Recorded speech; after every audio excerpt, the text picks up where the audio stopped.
Boa tarde, pessoal. Vamos aqui para mais uma aula de filosofia, ok? O tema da nossa aula de hoje é a filosofia e os filósofos pré-socráticos. Vamos lá, galera? Nessa aula, o que é que nós vamos abordar? O que é que nós iremos abordar? Vamos falar um pouco sobre a origem da filosofia, certo? Pegando aí um gancho com o que eu havia explicado na aula passada, ainda retomando o contexto histórico, social e político, né, que deram origem a essa forma de pensamento que é a filosofia na Grécia Antiga, tá? Então nós iremos abordar as primeiras escolas filosóficas, tá? Como o slide apresenta aí, escola jônica, pitagórica, eleata e a escola da pluralidade, certo?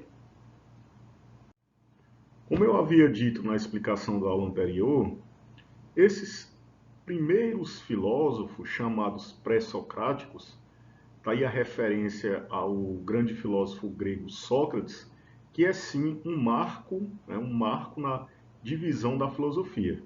Por que um marco? Ora, antes de Sócrates, a filosofia ela vai se caracterizar, sobretudo, como uma filosofia que aborda aspectos naturais. Então, o que esses primeiros filósofos ditos pré-socráticos vão abordar são aspectos ligados à origem da Terra, como se formou o mundo natural, físico, tal qual ele nos apresenta, qual é o princípio gerador da natureza, o que eles vão chamar de arqué. Nós vamos abordar esse conceito detalhadamente logo aí à frente, certo? Então vamos lá. Pois bem, pegando o gancho da aula anterior, vamos abordar quais os aspectos influenciaram o surgimento da filosofia na Grécia Antiga. Pois bem, no século 6 a.C., a atual Grécia estava constituída por diferentes polis. Mas, Arlisson, o que seriam essas polis?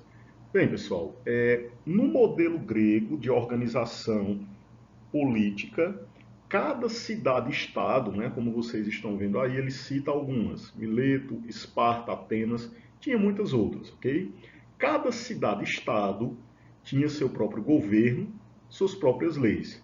Então, apesar do povo grego constituir uma unidade cultural, as cidades-estados eram independentes entre si. A origem da filosofia deve-se a diversos fatores. Temos aí dois fatores relacionados abaixo. O comércio. O contato com outras culturas permitiu o intercâmbio de ideias. Como assim, Alisson? Intercâmbio de ideias. O que é que isso tem a ver com o surgimento da filosofia? Ora, tem muito a ver. A partir do contato cultural com outros povos, possibilitados pelo comércio, pelas trocas comerciais, os gregos, eles construíram o que nós podemos chamar de desreferencialização da sua própria cultura. Alisson, está ficando difícil. Explique aí melhor. É simples. Os gregos tinham contato com outros povos e a partir desse contato eles percebiam que haviam outras maneiras de enxergar o mundo, de enxergar a realidade. Então eles não vão se centralizar a sua cultura como a única possível para compreender o mundo, certo? Isso vai possibilitar o questionamento e a reflexão. Liberdade religiosa.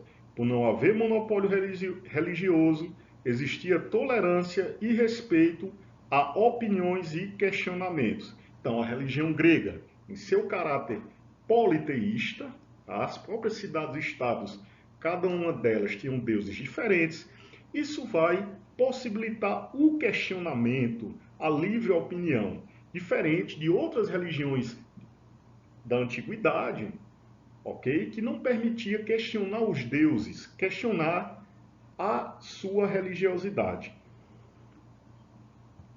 Então, esses dois aspectos vão ser importantes para o desenvolvimento desse pensamento que vai se construir, que é a filosofia.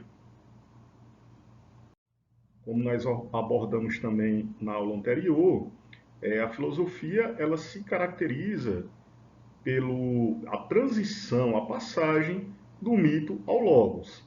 Com isso eu quero dizer que as explicações mitológicas, as explicações fantasiosas sobre a origem do mundo e da natureza não mais vão servir aos gregos em determinado momento. O mito, como nós sabemos, ele é baseado em uma verdade absoluta, em uma tradição contada de geração para geração. O mito ele não admite o questionamento. Já a filosofia é sim um pensamento que admitirá o questionamento, a reflexão e a busca da verdade. Então, os pensamentos construídos com base na razão, com base na filosofia, eles vão admitir os questionamentos. Então, trata-se de encontrar explicações sobre o que nos rodeia, utilizando a razão em substituição às explicações mitológicas. Então, aí se dá a transição do mitos como compreensão e visão do mundo ao logos, que é o pensamento lógico baseado na razão. Os filósofos pré-socráticos concentraram-se basicamente em duas questões. Qual é a origem, a matéria ou o princípio da natureza? Esses filósofos, eles vão querer compreender como se formou o mundo em seus aspectos naturais. Qual é o princípio que rege o funcionamento da natureza? Dependendo das escolas, haverá diferentes respostas. Fogo, água, apeiron, que quer dizer o ilimitado ou infinito. Outra pergunta que eles irão fazer: qual é a autêntica realidade? O que nos oferece os sentidos ou o que oferece a razão? Está aí uma distinção básica fundamental dentro da filosofia antiga. A ideia de aparência e essência. O filósofo é o pensador que vai buscar compreender a verdade das coisas além das suas aparências, além da forma como ela nos apresenta aos olhos. É preciso, através da razão, buscar a verdadeira explicação ou a verdade das coisas. Galerinha, vamos ver aqui algumas dessas escolas filosóficas dos pré-socráticos, ok? Escola jônica ou milesiana, nós vamos ter aqui como representantes dessa escola Tales, Anaximandro e Anaxímenes. São físicos e seu interesse centra-se em compreender de que a matéria ou arqué é composta na natureza. Esses filósofos responderão em seus pensamentos que a natureza, o mundo natural tal qual ele se apresenta aos nossos olhos, ele é formado a partir da expansão ou da ação de um único elemento natural. Então, cada um deles vai dar uma resposta específica. Tales de Mileto, por exemplo, ele vai dizer que esse princípio uno gerador, que estaria por trás da formação de tudo que se encontra na natureza, é a água. Anaxímenes vai dizer que é o ar, que compõe todas as coisas que existem na natureza. Então eles vão dar diferentes respostas. Eles podem ser chamados de filósofos monistas, porque cada um vai determinar a existência de um único elemento natural como gerador ou criador do mundo natural. Veja só que eles substituem as explicações antropomórficas dos mitos por elementos naturais. Para esses filósofos, a origem da natureza, a origem da Terra, não estaria mais dentro de uma vertente criacionista, não estaria mais atrelado à ação dos deuses, mas à ação dos próprios elementos naturais que compõem a natureza, ok? Continuando aqui. Então, Tales de Mileto, para ele a origem da natureza é um elemento natural determinado. Ora, vamos tentar trazer o raciocínio desses filósofos para os dias atuais. quando se trata de composição química dos seres vivos, nós sabemos que a água é a matéria mais presente na composição dos seres orgânicos, dos seres vivos. Então, a partir da ideia de que a maioria dos seres tem a água na sua composição, Tales ele tem esse elemento natural como princípio gerador. Então, tudo que se formou no mundo natural deve-se à água, ok? Não se conhecem textos de Tales. Aristóteles via em Tales o primeiro físico, um equivalente a filósofo. Vamos fazer aqui algumas distinções, pessoal. O pensamento desses filósofos que vieram antes de Sócrates, na maioria das vezes, eles foram conhecidos pelos filósofos que vieram posteriormente, próprio Platão, Aristóteles, ou seja, eles não deixaram obras escritas, ok? O pensamento deles, o conhecimento desse pensamento vieram, tá, pelos filósofos posteriores, certo? Mas tem-se registros históricos da existência desses filósofos e de suas respectivas escolas filosóficas. O slide aí coloca que eles eram espécies de físicos. É verdade, eles tentavam compreender, a seu modo, se existiam leis de funcionamento na natureza e que era composta essa natureza. É o mais antigo dos 7 sábios, Tales de Mileto, ok? Outro pensador da escola jônica é Anaxímenes, que viveu aproximadamente entre 585 a 524 a.C. Pois bem, se Tales enxergava a água como princípio gerador da natureza, Anaxímenes vai dar essa prioridade a outro elemento natural, que é o ar. Então, ele indica uma substância determinada infinita como elemento primordial, que seria o ar. O ar é divino e gera divindades a partir de si. É nossa alma e o que mantém nossos corpos unidos. A Terra é plana e passeia no ar, e os demais corpos celestes giram em torno dela. Então, para ele, pessoal, o ar, tá? Ele deu origem, a partir do seu fluxo, ele deu origem a tudo que existe na natureza. Temos aí também uma ideia interessante, né? Quando ele fala que a Terra é plana e passeia no ar e os demais corpos celestes giram em torno dela. Professor, é uma espécie de astronomia?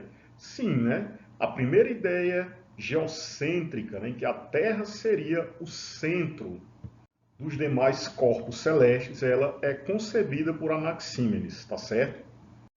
Outra escola dos pré-socráticos é a famosa escola pitagórica ou itálica.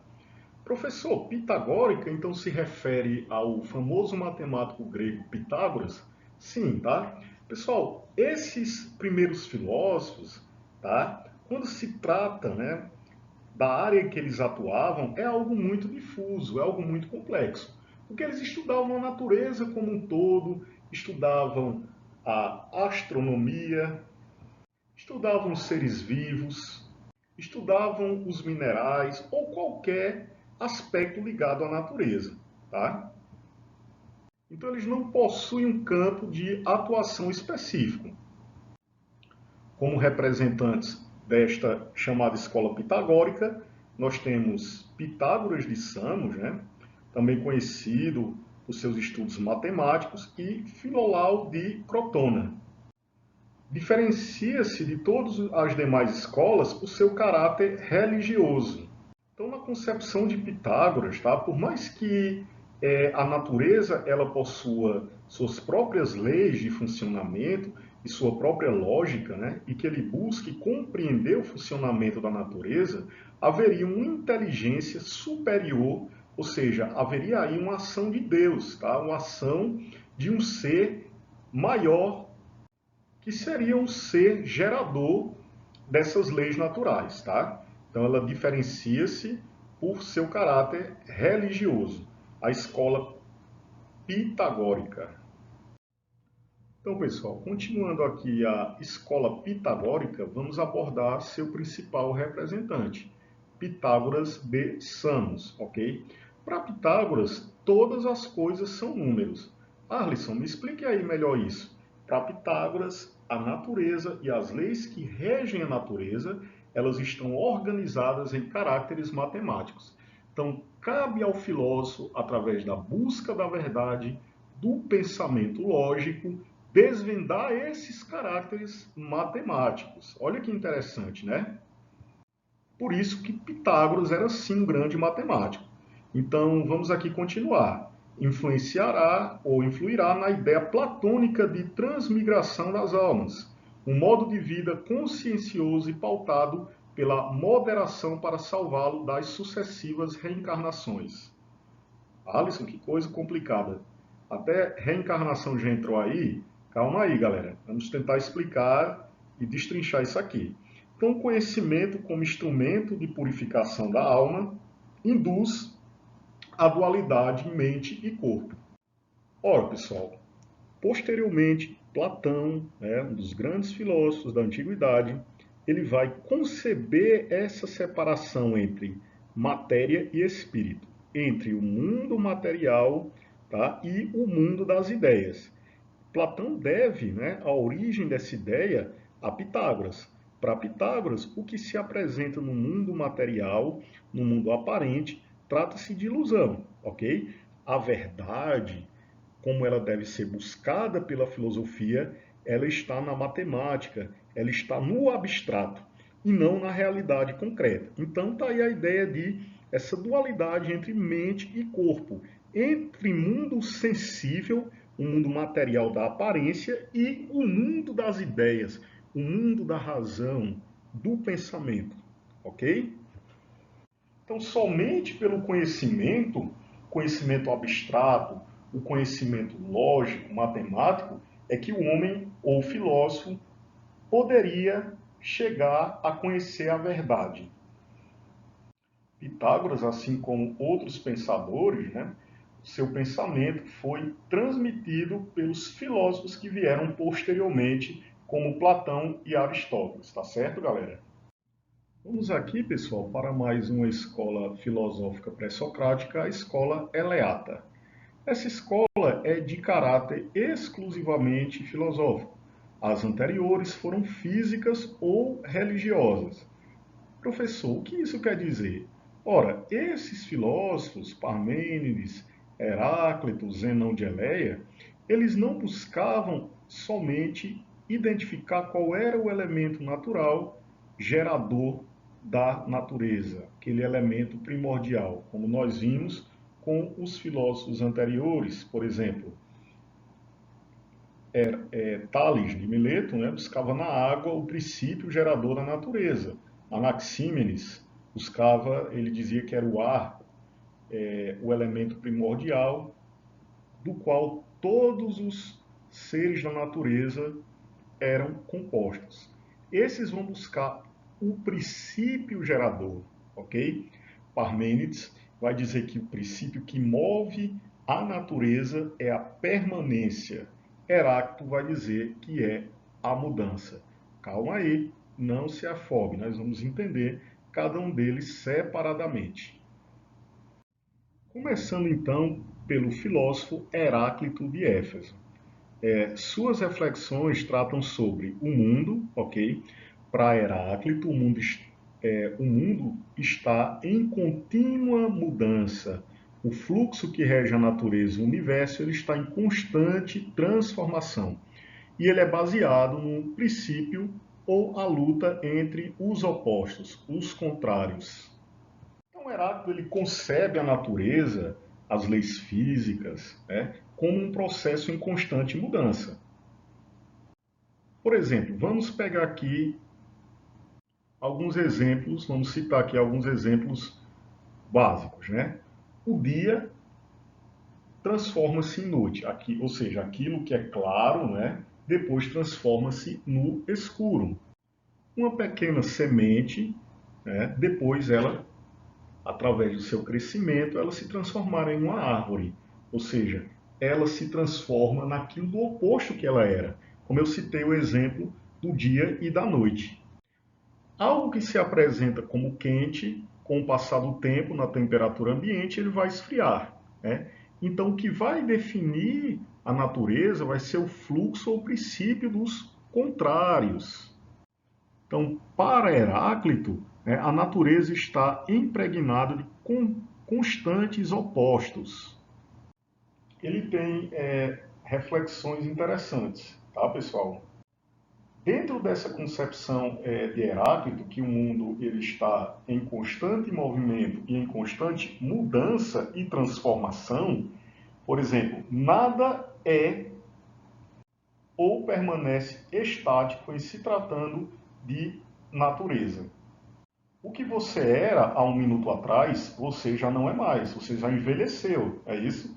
Bem interessante. Ele tem uma metáfora bastante conhecida. Um homem, ao se banhar no rio, ele já é outro. Nem ele é mais o mesmo e nem o rio será o mesmo, através do contato entre ambos.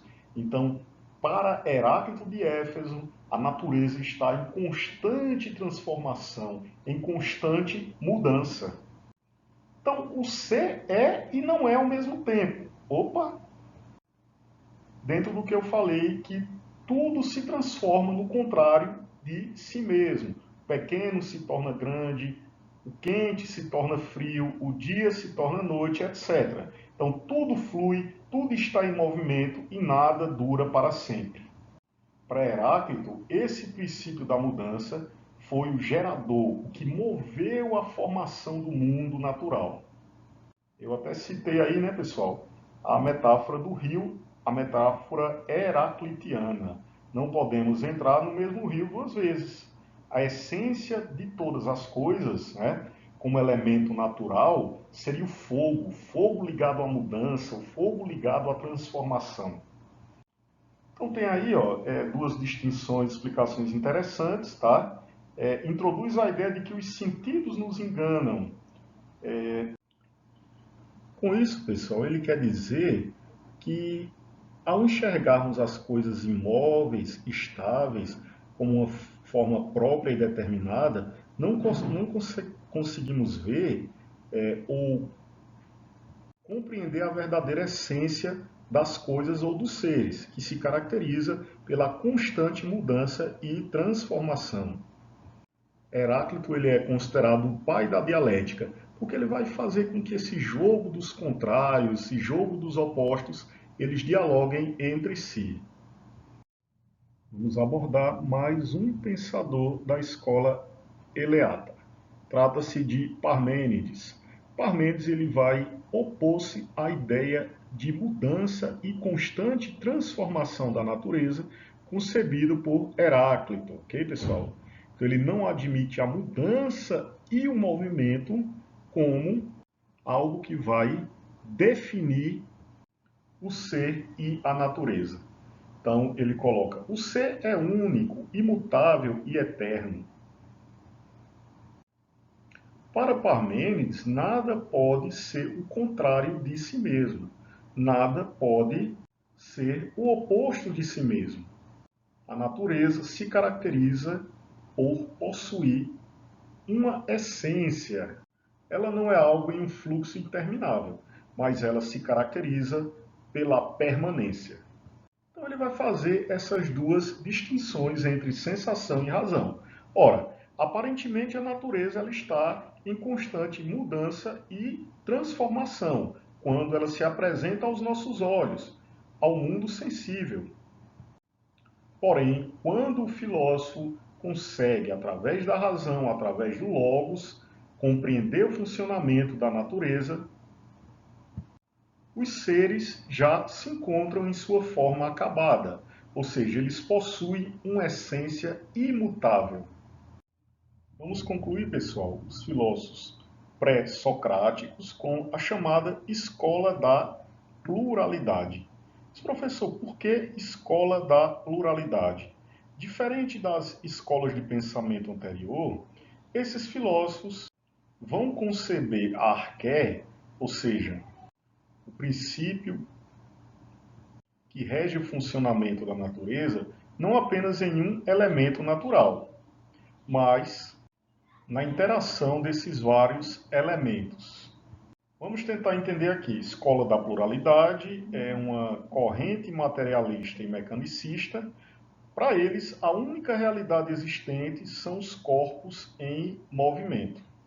Seus principais representantes, Empédocles, Anaxágoras e os atomistas. Eles vão reagir contra as ideias de Heráclito e Parmênides. Vamos tentar entendê-los. Vamos aqui. Empédocles, ele vai tentar conciliar o pensamento dos filósofos anteriores.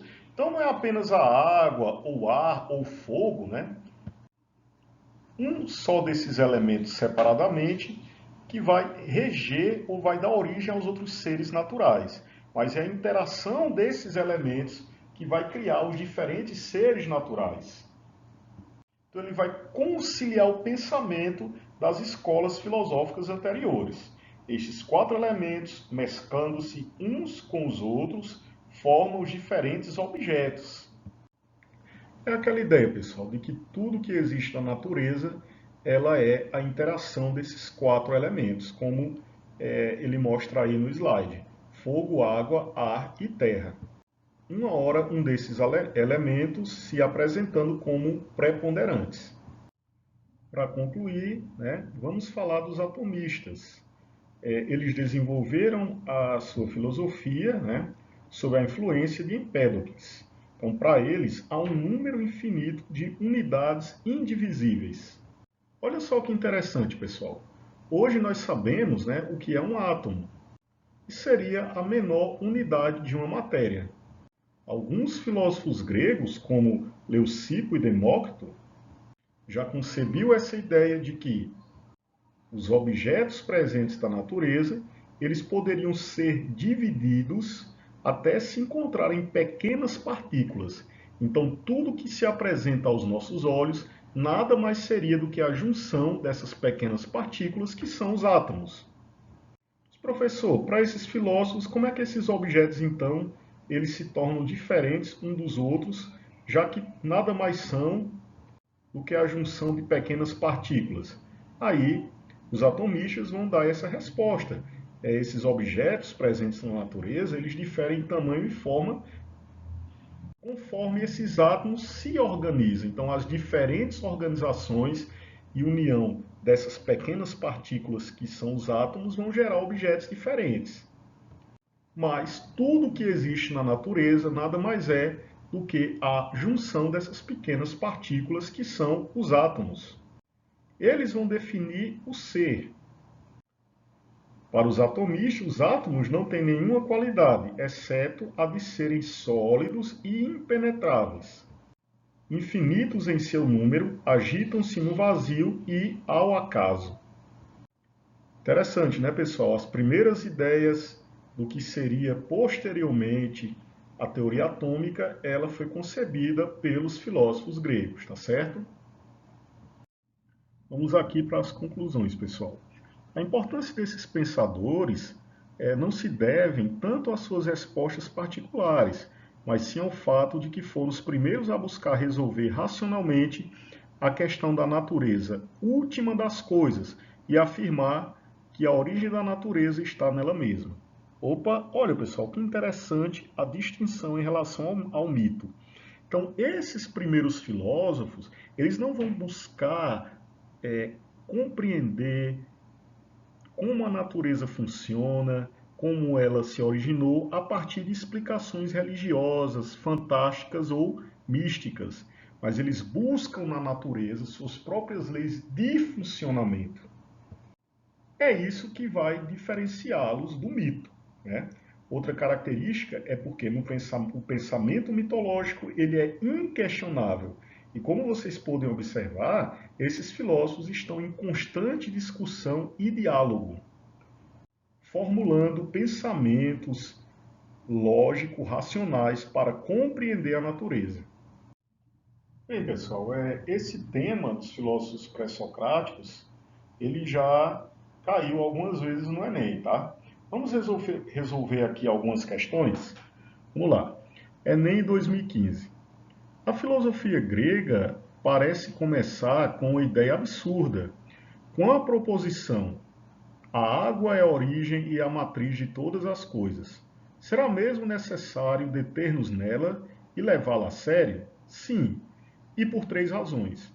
Em primeiro lugar, porque essa proposição enuncia algo sobre a origem das coisas. Em segundo lugar, porque o faz sem imagem e fabulação. E, enfim, em terceiro lugar, porque nela, embora apenas em estado de crisálida, está contido o pensamento. Tudo é um. Ok? Nós temos aí uma citação do filósofo alemão Friedrich Nietzsche sobre a filosofia pré-socrática. Podemos fazer aí no texto, no enunciado, algumas distinções interessantes.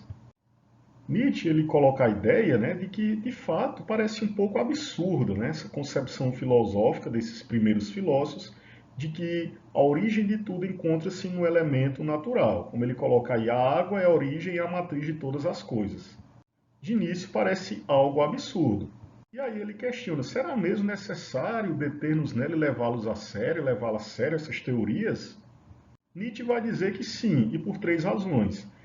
Em primeiro lugar, porque essa proposição anuncia algo sobre a origem das coisas, ok? Que era algo bem característico dos filósofos pré-socráticos, buscar a origem do mundo natural. Aí ele continua colocando, porque o faz sem imagem e fabulação. Esses filósofos não vão buscar explicações místicas e sobrenaturais a origem da natureza, e sim nela mesmo. Ele diz que porque nela, embora apenas em estado de crisálida, está contido o pensamento, tudo é um. Então, o pensamento desses filósofos pré-socráticos vai ser importante sim, porque vai dar origem à explicação racional da natureza e do mundo, ok? Vamos aqui para as alternativas. O que, de acordo com Nietzsche, caracteriza o surgimento da filosofia entre os gregos? Vamos lá, pessoal? Letra A. O impulso para transformar, mediante justificativas, os elementos sensíveis em verdades racionais. Pessoal, nesse tipo de questão é muito importante que nós possamos entender o enunciado, tá? Então, o Enem, muitas vezes, essas questões nada mais do que são do que uma boa interpretação dos enunciados, ok? Para responder às alternativas. Esse item A, o impulso para transformar mediante justificativos os elementos sensíveis em verdades racionais, ele pode ser relacionado, sim, ao pensamento dos filósofos pré-socráticos. Mas será que é isso que ele trouxe na questão? Vamos lá, vamos passar para a letra B. O desejo de explicar, usando metáforas, a origem dos seres e das coisas. Bem, nós sabemos que o que os filósofos pré-socráticos buscam não é a utilização de metáforas, mas sim a produção de um conhecimento lógico, racional acerca do mundo natural, para melhor compreendê-lo. Letra C. A necessidade de buscar de forma racional a causa primeira das coisas existentes. Do enunciado, né, da formulação de Nietzsche, que ele falou algo nesse sentido. Já já vamos voltar ao texto para destrinchar isso. Letra D. A ambição de expor de maneira metódica as diferenças entre as coisas. Bem, esses filósofos estão tentando diferenciar as coisas ou compreender o funcionamento natural. Acho que a gente já pode descartar essa letra D. E letra E, a tentativa de justificar a partir dos elementos empíricos o que existe no real.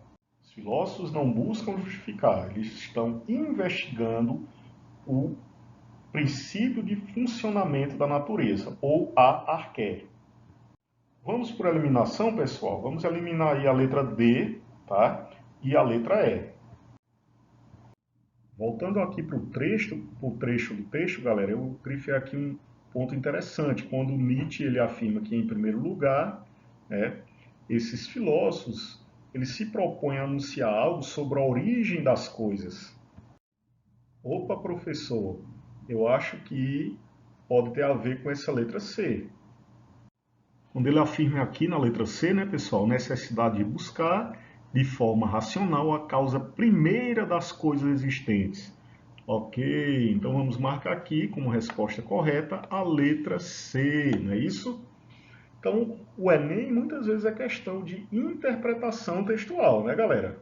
Além de um conhecimento, né, básico de informações sobre o tema estudado, tem que se compreender bem o enunciado da questão. Então, a alternativa correta para essa questão do Enem é a letra C, tá certo? Vamos aqui para mais uma questão, tá? Leia a letra da canção a seguir. Nada do que foi será, de novo do jeito que já foi um dia. Tudo passa, tudo sempre passará. A vida vem em ondas como um mar, num lindo e vindo infinito.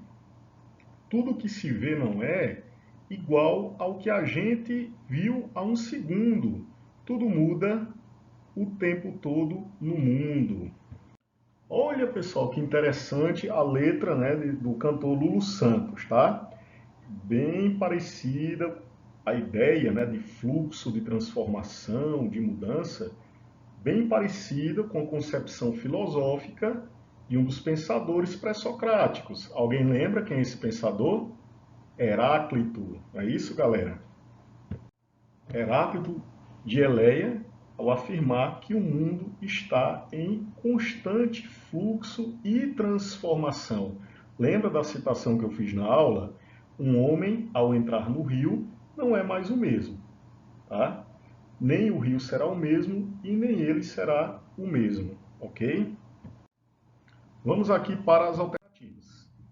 Da mesma forma como canta o poeta contemporâneo, que vê a realidade passando como uma onda, assim também pensaram os primeiros filósofos conhecidos como pré-socráticos. Como eu afirmei, né, pessoal, é possível sim fazer uma associação da letra dessa música com alguns pensadores pré-socráticos, mais precisamente o pensamento de Heráclito. Como ele fala aí na questão, né, que esses filósofos denominavam a realidade de physis. A característica dessa realidade representada também na música de Lulu Santos é o... Então ele quer saber qual é a concepção de physis ou de funcionamento da natureza que há nesse pensamento em comum entre a letra da música e o filósofo Heráclito, que fica implícito aí que essa ideia de mudança é uma concepção heraclitiana de natureza. Vamos pegar de baixo para cima. Multiplicidade. Não, não se fala em multiplicidade. Desordem também não. Infinitude, não. Estática, algo parado, imóvel, não. Fluxo, aí sim, né? Então a letra, ela deixa bem claro a ideia de fluxo. Analisando aqui a letra, né, pessoal, vamos pegar alguns trechos, ó. Tudo passa, tudo sempre passará. Tudo que se vê não é igual ao que a gente viu há um segundo. Olha a ideia de transformação, de fluxo. Olha a ideia aí associada ao rio, né? O rio, a metáfora do rio bem utilizada por Heráclito. Tudo muda o tempo todo no mundo. Então, nada mais é do que a ideia de fluxo, não é isso? Então, pessoal, a resposta, né, mais plausível para esse item é a letra A, fluxo, não é isso? Fluxo, transformação, mudança, né? Então temos aí como resposta a letra A. Vamos aí, pessoal, para a terceira e última questão. O período pré-socrático é o ponto inicial das reflexões filosóficas. Suas discussões se prendem à cosmologia, sendo a determinação da physis princípio eterno e imutável que se encontra na origem da natureza e de suas transformações. Ponto crucial de toda formulação filosófica, em tal contexto, Leucipo e Demócrito afirmam ser a realidade percebida pelos sentidos ilusória. Eles defendem que os sentidos apenas capturam a realidade superficial, mutável e transitória que acreditamos ser verdadeira. Mesmo que os sentidos apreendam as mutações das coisas, no fundo, os elementos primordiais que constituem essa realidade jamais se alteram. Assim, a realidade é uma coisa e o real outra. Então, pessoal, pegando uma questão como essa, aí a nossa preocupação inicial vai ser tentar compreender o texto motivador. Isso é essencial, tá?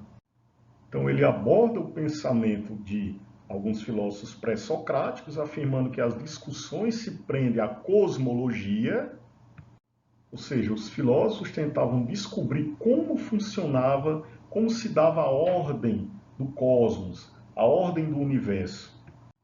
E também a physis, o funcionamento da natureza.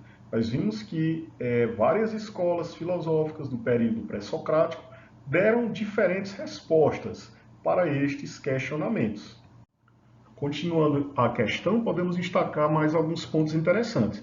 Ele fala assim: em tal contexto, Leucipo e Demócrito afirmam ser a realidade percebida pelos sentidos ilusória. Ora, foi explicado na aula de hoje, né? Entre os pré-socráticos, esses dois filósofos, Leucipo e Demócrito, esses mesmos estão entre os filósofos atomistas, não é isso, pessoal? Vão conceber a natureza e tudo que dela faz parte seria nada mais, nada menos do que a junção de pequenas partículas, que são os átomos. Então, lembrar aí de Leucipo e Demócrito é só lembrar das primeiras concepções atomistas. Olha que interessante, é bem próximo ao que eu expliquei hoje na aula. Eles afirmaram, né, mesmo que os sentidos apreendam as mutações das coisas no fundo, os elementos primordiais que constituem essa realidade jamais se alteram. Que seriam justamente os átomos, né, pessoal? Assim, a realidade é uma coisa e o real é outra. Para Leucipo e Demócrito, a physis, ou seja, o funcionamento da natureza, é composta, vamos lá, a letra A, pelas 4 raízes, o úmido, o seco, o quente e o frio. Não é isso, né? Pela água, alguém lembra qual filósofo que concebia a água como elemento primordial da natureza? Alguém lembra? Quem falou em Tales de Mileto acertou, não é isso? Mas ainda não é a nossa resposta. Seria a letra B? Seria a letra C, pelo fogo? Opa, quem falou em fogo não foi Leucipo e Demócrito, mas sim Heráclito. Vocês lembram, né? Pelo ilimitado, o apeiron, né, é o princípio gerador segundo a concepção de Anaximandro de Mileto. Então só pode ser aí, pessoal, a letra E, é isso? Pelos átomos, exatamente a concepção de physis formulada por Leucipo e Demócrito, ok? Pessoal, nossa aula se encerra aqui, tá? Não é um assunto fácil de se compreender, mas vou passar um texto complementar. Vamos estudando, espero que tenham gostado, tá? E até a próxima.